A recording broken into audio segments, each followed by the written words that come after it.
Thank you. All right, Miriam, thank you very much for the amazing session so far. It's been very, very insightful. So I think we can begin now. All right, great. Thank you. By the way, it's Mariam, not Miriam, but it's okay. Oh, apologies, Mariam. It's fine. It's fine. Right. So another thing that strategic planning can also help you uncover are your long-term objectives. For most people, when they start out business, and it's really okay not to know what you want to do in the longest term, but as you continue on that business line, it will change over time, and then you can now finally settle on what you think you want to be known for, or what that business wants to be known for over a period of time, right? There is always that small part that will not change, but as other things then happen, that's the grand idea is changed from time to time, but the main idea is still there. I can't remember what Carlos written, but I hope he's on the call and he can help me type that. Yes, Maria. I hope he's on the call and he can help me put that back in his. Or just quickly, Carlos, if you're on the call, just put what you do in your business in the chat box so I can refer to it. Thank you. So I can refer to it for my next example. And for the rest of you that refuse to talk, I will not use your business as an example, just so you know. Your long-term plan. So I'm going to use Faith Foundation as an example to describe long-term objective. When the foundation was started by Mr. Fola Adeola, what he wanted, he saw a problem. He started with Guaranty Trust Bank back then, and a lot of people would bring their CVs to the bank wanting to get a job. And when they come for interviews, he is amazed because they are giving him ideas that can transform the banking sector. And the first question he was asking them is, have you considered having a business of your own that actually solve this problem for all the banks across board? And then these people rather will come back and say, we don't have the funding, we don't know how to structure a business, we don't know how to do that. God has gifted you so well, you're able to put together a bank. Let's just work for you, earn some money, live a good life and go. So what he then thought was, what if we can help them to know how to structure a business? What if we can expose them to resources, even where possible funding, and then see how they can fare on their own and start a business and provide solutions for people? So he went all the way back 22 years ago, started Faith Foundation, which was the first school of entrepreneurship in Nigeria. Now, imagine that over these 22 years, we've been able to train over 12,000 young people across different sectors and industries. And these people have gone on to do amazing businesses and even create platforms such as Trade for Africa, leather bag exhibition and fair, the first ever in Nigeria, all of those conversations. If you even look at GT Bank as an example, a lot of banks were, yes, it's a financial institution, it's supposed to do all the banking transaction, but GT Bank has gone on to do things around GT Food and Drink Festival. I don't know how many of you have witnessed that. GT Fashion Week, those little things that people would have thought of, like, what's the business of a bank with food festival? What's the business of a bank with fashion week? But GT Bank is telling you that even though I am in the banking sector, I know people would always eat food. Food business is one business that can never, ever go out of extinction anywhere in the world.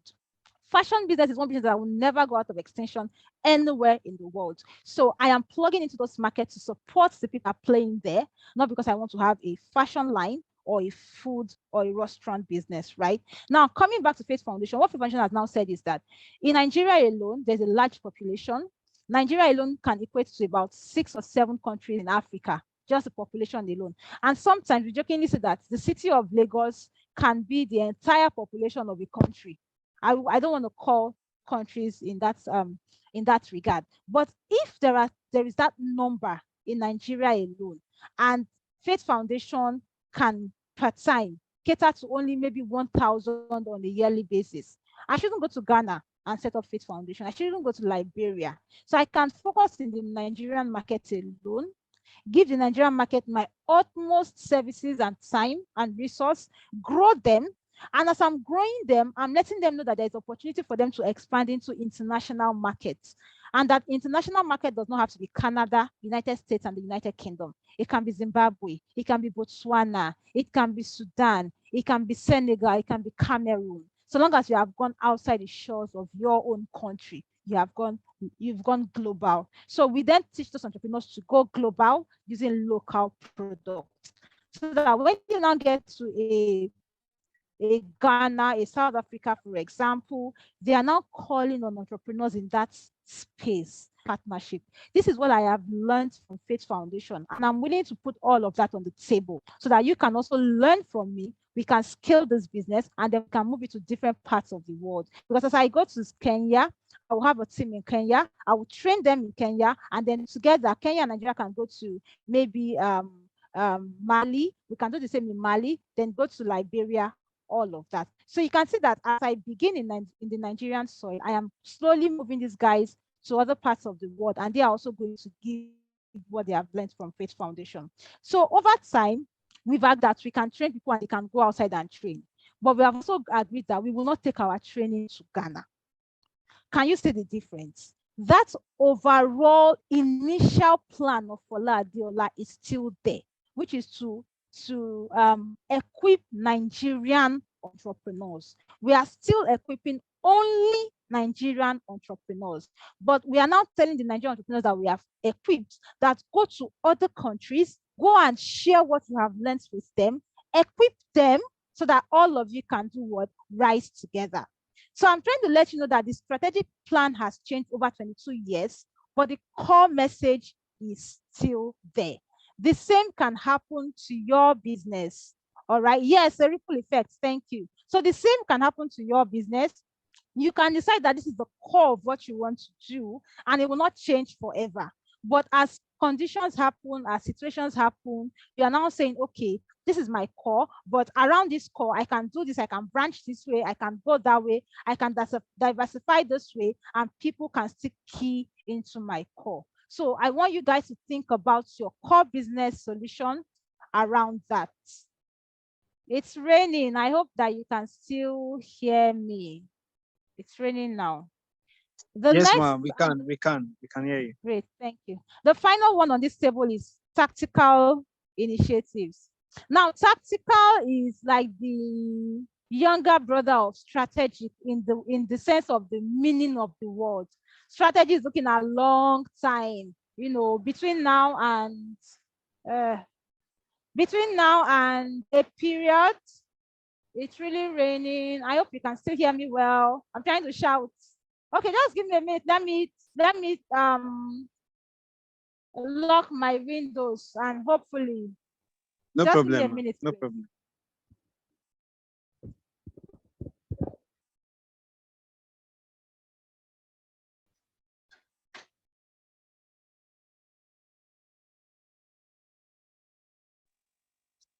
I believe you are enjoying this session, everyone. I'm actually learning a lot. This is what you pay a lot of money to learn. Those in the inner team for organization can bear me witness. This is one the strategy session we are currently having. These are some of the things we are being taught. So All right, getting this I'm for back. free tonight is an opportunity. I'm Yes, back. All you right, can go thank on. you. Okay, you can go on. Yeah, so tactical is like the younger brother of strategic. And what it's saying is that you have identified long term, break them into shorter periods, but not so short. When they are short, we call them operational, like every day, every week, every month, less than a year. Tactical is between 3 to 5 years. What are the tactical things you want to do? So when you have identified that strategy, big one, break it into in the next 1 to 3 years, 3 to 5 years, 5 to 7 years, and just work with that, right? Because you never can tell what's going to happen in the next couple of periods. There are other elements of strategy that this picture is showing us. Does anyone want to tell me which is different from this and the previous one we just talked about? Anyone, very quickly?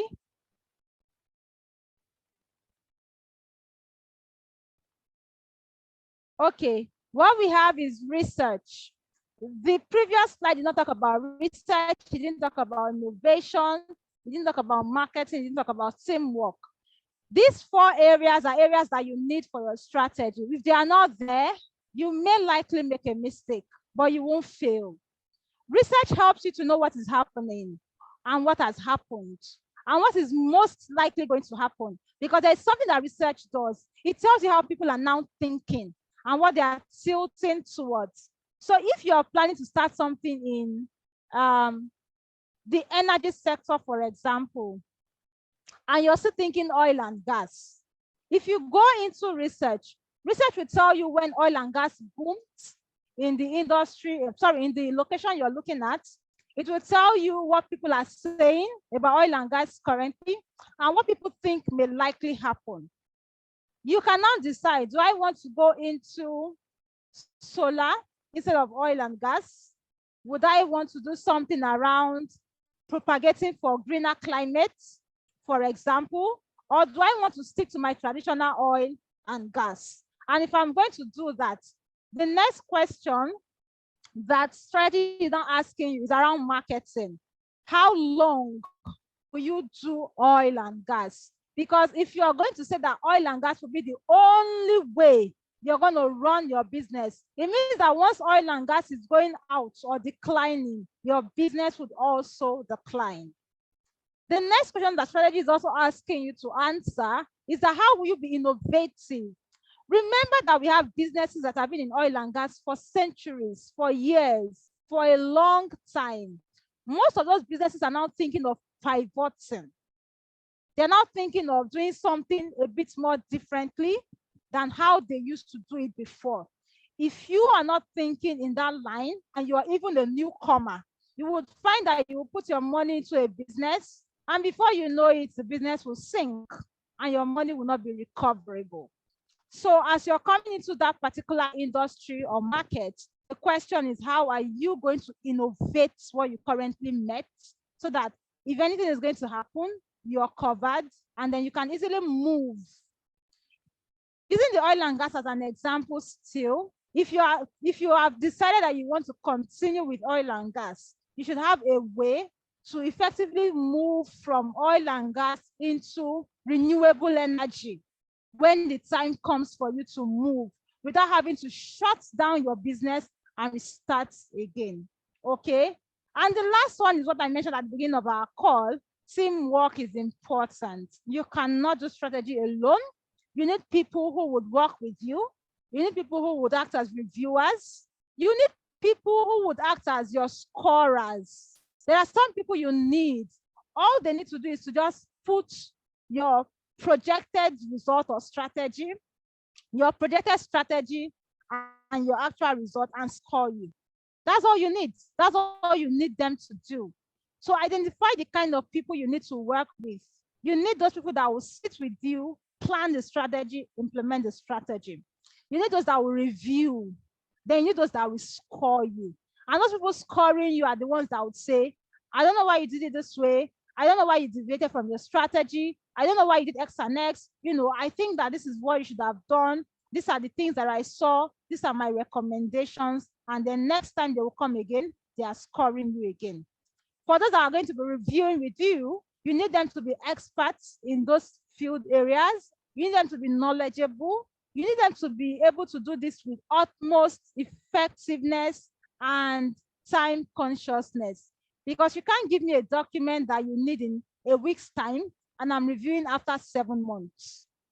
Okay, even though I'm an expert in that, but what I'm reviewing in 7 months' time has killed the purpose for which you needed that document for.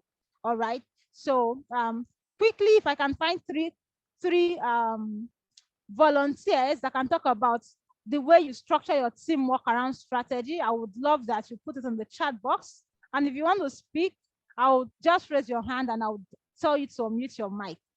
3 volunteers. How did I explain that teamwork helps in strategy or strategic planning? While I'm waiting for the volunteers, I'll allow you to study the diagram very quickly in 20 seconds. I'm trying to make sure that we're on time. Do we have the volunteers yet? Kingsley, not can I you. go first? No, not you. Okay, okay. Not you. Adediwura. Your name popped up on my screen.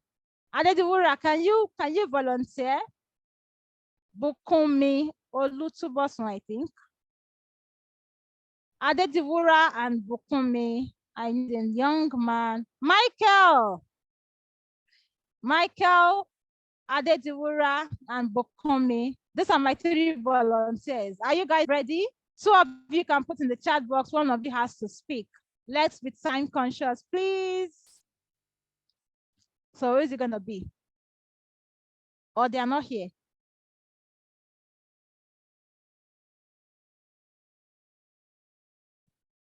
None of them is answering. Bukumi, Michael. Okay, Bukumi, yes, please unmute your mic. Michael and Adediwura, please put it in the chat box for us. Thank you. Bukumi, you can unmute your mic very quickly. Thank you, Abimbola. Thank you. Bukumi still speaking. We don't have time. Okay, let's move on. Thank you, Abimbola, for saving the class. Okay, ma'am. Thank you very much. Hello. Now, we've talked about why strategic planning is important, but just so that we can run through very quickly this slide in 5 minutes, let's look at the reasons again from a defined perspective.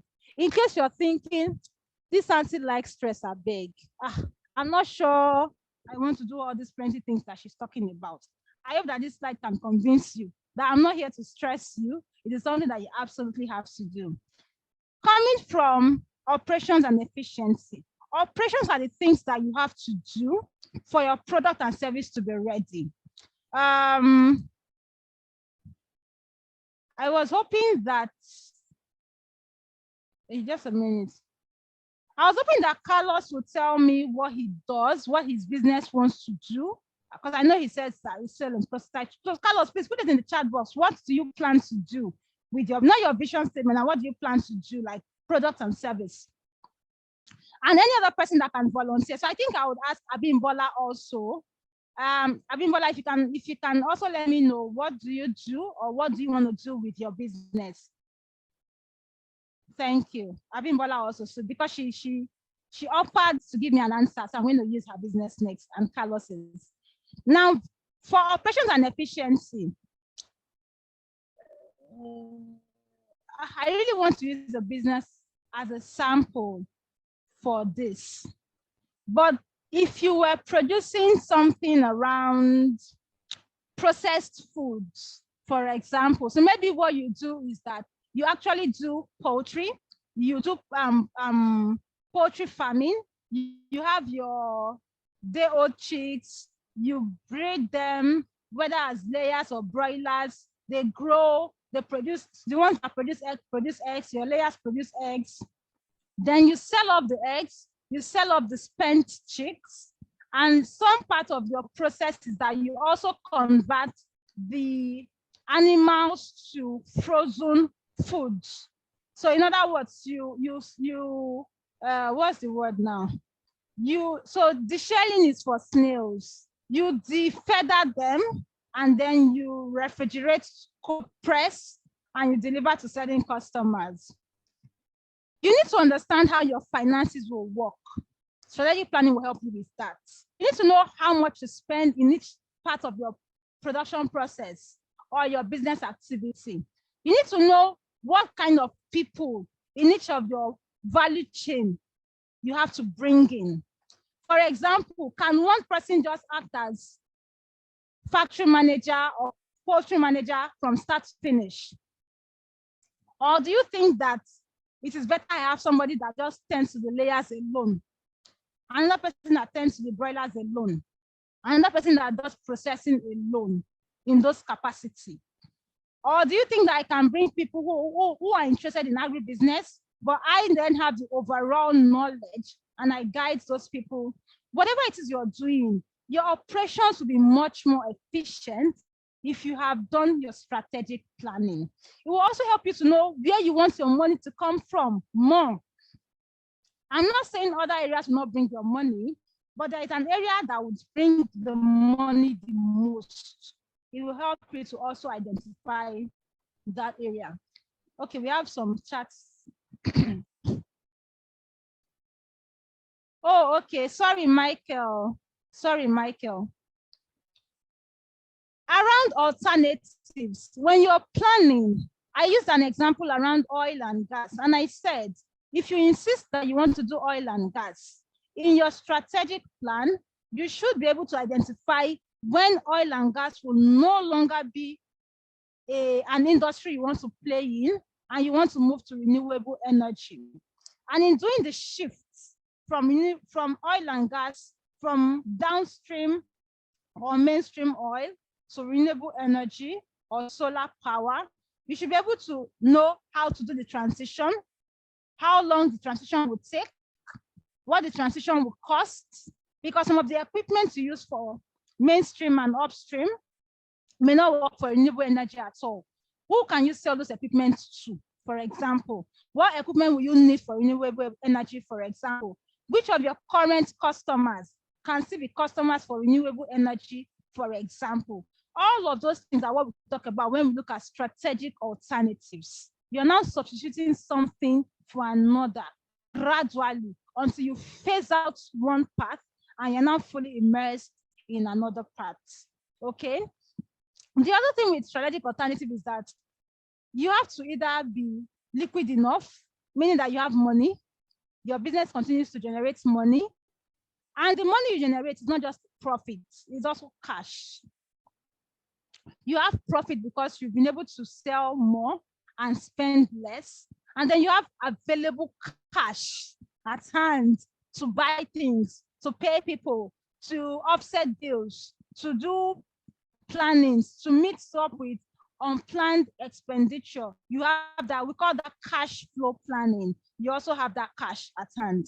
This can also help you with that, all right? And then for succession, we'll come to succession in our next slide.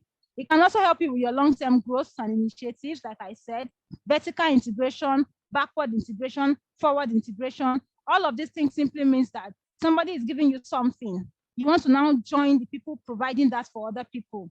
For example, you're a fast food business and you rely on a poultry, on an agribusiness to give you frozen or live chicken and eggs.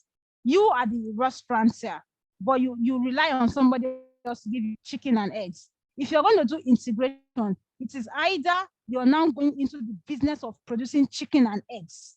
We call that backward integration.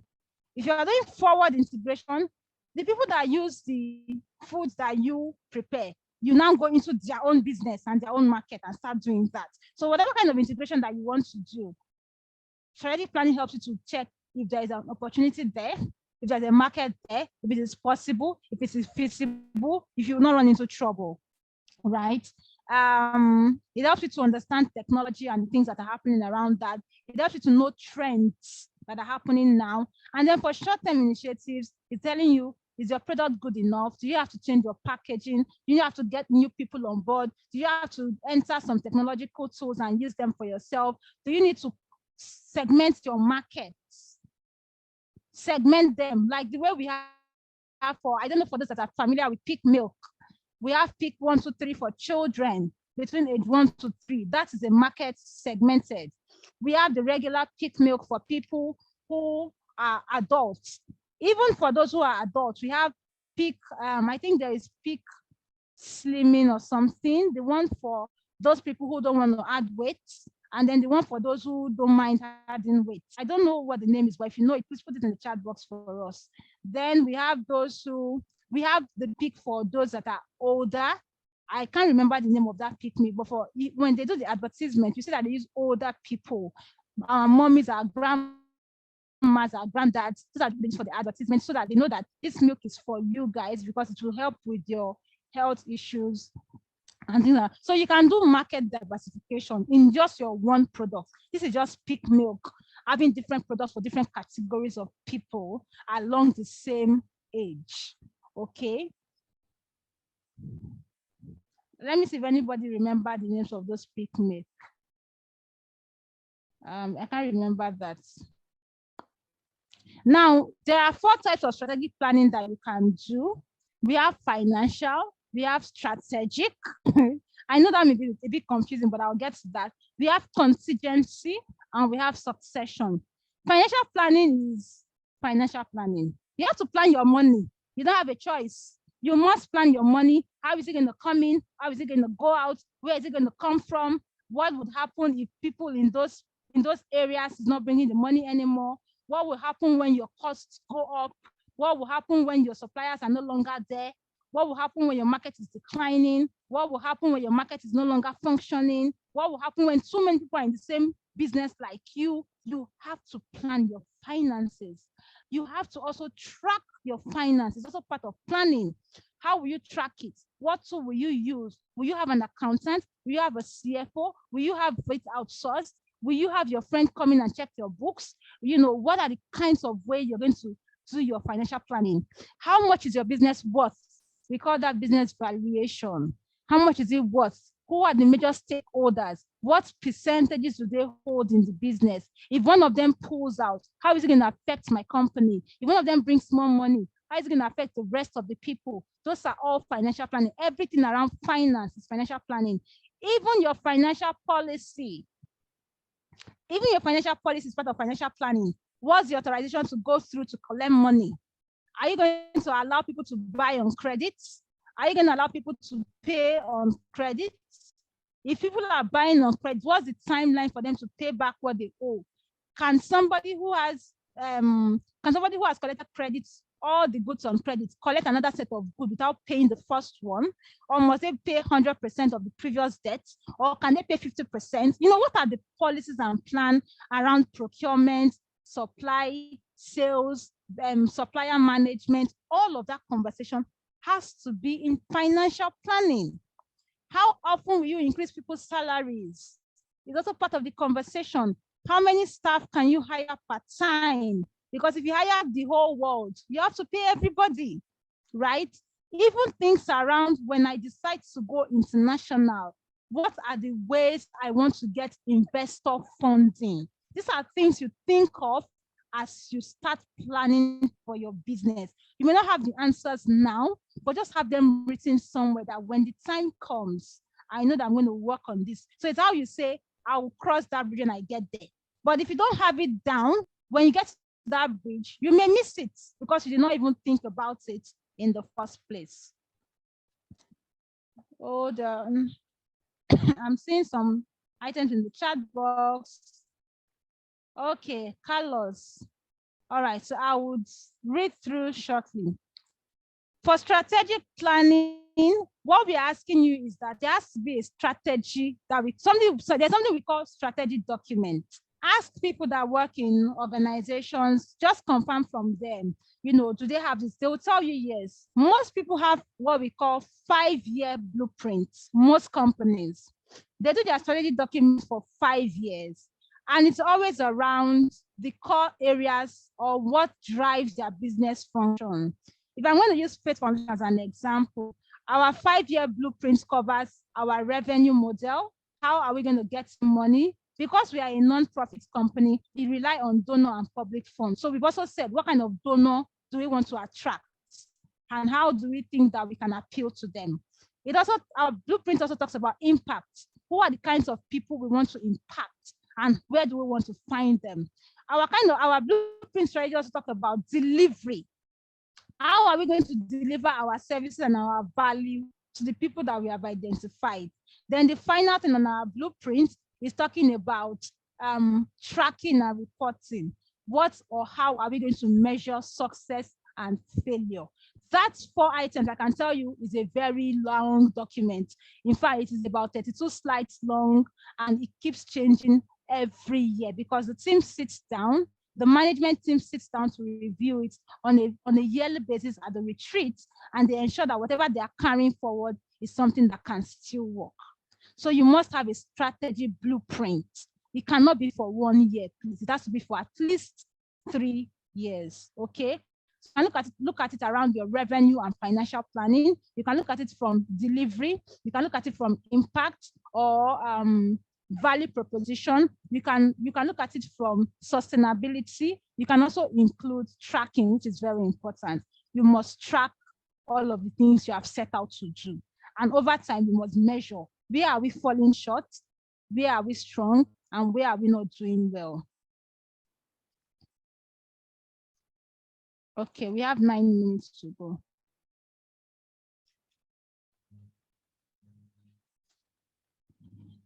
Contingency planning is really around the name. Something is going to happen, you did not plan for it, then happens to you and you're crying. If you had a strategic plan drawn out, if you have done your strategic planning well, you would have something covered for contingency. Contingency is just asking you, what's your plan B? For everything you have done in finance, in strategy, in succession, the question we're asking you in number 3 is, what is your plan B? And that's it. So what's your plan B if money doesn't come in? What's your plan B if your suppliers don't pull through? What's your plan B if the bank doesn't answer you? What's your plan B if delivery doesn't work? What's your plan B if impact fails? What is your plan B? Okay. The next one is succession. You can't be here forever. You also need to have a life of your own. Travel, have a family, rest. Old age would come. Health may pose a problem eventually. As we grow older, it gets to a point where we are not as active as we used to be. Right? So what's the plan for somebody else to take over? The question we're asking here is that you should be deliberate about it. Know that you will not be here forever and begin to accept that. So if you know that you will not be here forever, the first thing we tell people is, don't plan your business as if it is your life. Everything must go through Oga or Madam. It doesn't work that way. Build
Let's kindly be patient, everyone. so I think Zoom just, yes, I don't yes, know what Zoom happened. kicked me out.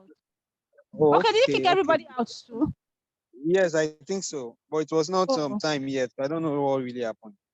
Not time okay. yet. Okay, no problem. I was almost in my last slides. I have 2 more slides to go. So I was mentioning that, guys, I hope you can hear me, that succession planning simply means know that you're not going to always be here. So don't revolve the business around your personal life and habits. Build a structure that works even when you're not around. Be sure that you want to continue your business after you are no longer there. Otherwise, you may not need to have succession planning, and you should not even be in business at all. If you have the mindset that once you're no longer in business, your business will not be there, then you shouldn't even be in this session at all. Because the goal is that your business should outlive you. The next thing is that you should deliberately train people to take up positions. That's what we actually call the succession planning. Let it be clear how people can rise through the ladder to become the next, until somebody now becomes a CEO, and then you can now step down. Okay. Oh, sorry, I didn't. All right, so the next one is just around how do you track your section? How do you track your strategic plan? Very quickly, you have revenue growth. You know, if you are growing in terms of your money, it means that something is going on well. If you are growing in terms of your customers, new customers, it means that something is going on well. If you're going in terms of the current customer you had or the previous customers you had and they did not leave you, they are still there with you, come rain, come shine. When you make mistakes, they are there. It means that something is going on well with your business. The market share, the portion of the markets that you hold, that you are controlling, you are still controlling it after a period of time. It means that something is going on well with you also. Okay, so I'm going to allow you quickly screenshot this page so I can go to the final and last slide and we can take questions very quickly. All right, so this is the last slide, and it's simply talking about challenges in strategic planning. I think we can all know that the challenges are going to be various, depending on person to person, industry to industry, economy to economy, country to country, terrain to terrain, product to product. But basically, we're saying that if you don't even have an accurate plan to plan strategically, there's already a problem. If you don't have, if your plans are scattered, they don't align, or they are misaligning, there will definitely be problem. If you don't have enough time to research, think of innovative ways, use technology, and then you just jump into what you have because you want to start, you may come into challenges. If you have unrealistic plans, maybe if, for an example is that we currently know that the dollar to the naira is like 780. But when you were doing your strategic plan, you did it when it was 180. And as of today, you refuse to review your strategic plan because you are hoping that the naira will come down. It's unrealistic. You're supposed to update your document to reflect 780 and not 180. So that can also be a challenge if you're not being realistic. If you're not being if your planning committee do not agree, and then everybody's not implementing what they like, you will definitely have problem in that area. When there is no opportunity to learn new things, to know what is happening in the world, you're not researching, you're not doing research and development, you're not learning, you're not letting people see what's going on, you're not exposing them to new information, and you want them to do strategic planning for you, it will flop. So you have to ensure that people are always up to date in everything that they do. And then the final one is that assign roles according to capability. Mariam is good in strategy and finance. Why are you taking her to communication? Kingsley is good in people management. Why are you taking him to research? Okay, so assign roles to people in areas that they are strong at. And that brings me to the end of our session, gentlemen and ladies. If you have questions, I'll take that quickly. And I don't know how much time we have left. Kingsley, over to you. And Carlos, so sorry that I couldn't use your business as an example anymore. Wow, wow, wow. Thank you so much, Mariam. Thank you so much. This has been very, very insightful. I mean, my organization, we are currently, can you hear me? Yes, I can. Yes, we are currently having a strategy session with one strategist from Ghana, organized for us by our board. So I can relate with everything you just said, and I was telling my team that if we're to pay for this, I know it's a lot of money. So I'm really grateful for you jumping on this call to talk to us about all this. And I could tell you, even I mean, you compiled everything together, and I know it's a very bulky document. It must be very, very bulky, but managed to explain it explicitly to our leaders. So I appreciate you very much. Appreciate it very much. You're welcome. Yes, sir.